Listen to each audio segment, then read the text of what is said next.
Let's make the Picket Fence quilt block. My name is Leslie and welcome to Stitch and Burr Time.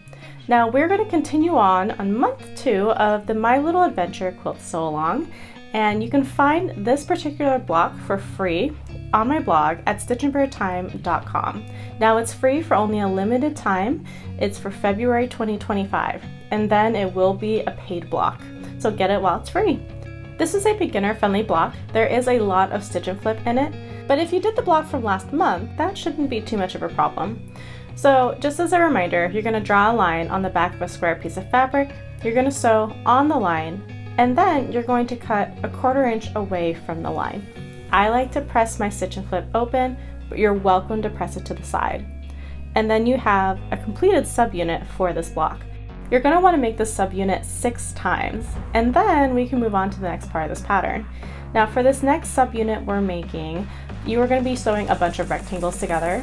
This is pretty basic sewing and a great spot to practice your 1/4 inch seam allowance and make sure that it's accurate. Now I decided to press to the dark side. I don't always follow this rule, but I did here. Technically you can press this part of the pattern any way you want. So you'll notice that I press with a dry iron. I don't put water in my irons so that they have a long, happy life. I don't like to keep buying new irons. So I use a wool pressing mat in order to help get flat seams. I have 2 different sizes. This is my smaller one. And then I also will use a clapper, which I'm sure you'll see in this video at some point. Okay, so this subunit is now complete. You're going to be making it 5 times. And then we can move on to the next part of this pattern. You're going to lay out all of your subunits, and this is where the block really comes together.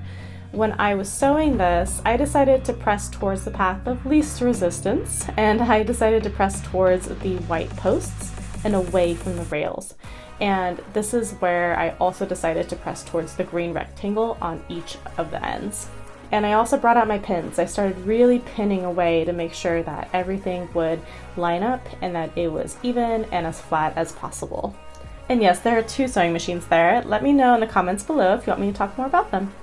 And then it was time to add one more piece at the very top, this little skinny background piece as you see there. And this piece is a little stubborn. Because of how skinny it is, it did not want to lay flat when I was pressing it. So you'll see me bring out my real big clapper. This clapper is heavy, but it does the job. And look at that, everything's so nice and flat. And that is a completed block. Thank you so much for watching. If you would like to place this block into the My Little Adventure Quilt, you can purchase the pattern at stitchandburrdesigns.com. I will see you all March 5th for the Doodle Dog block. See you then. Bye!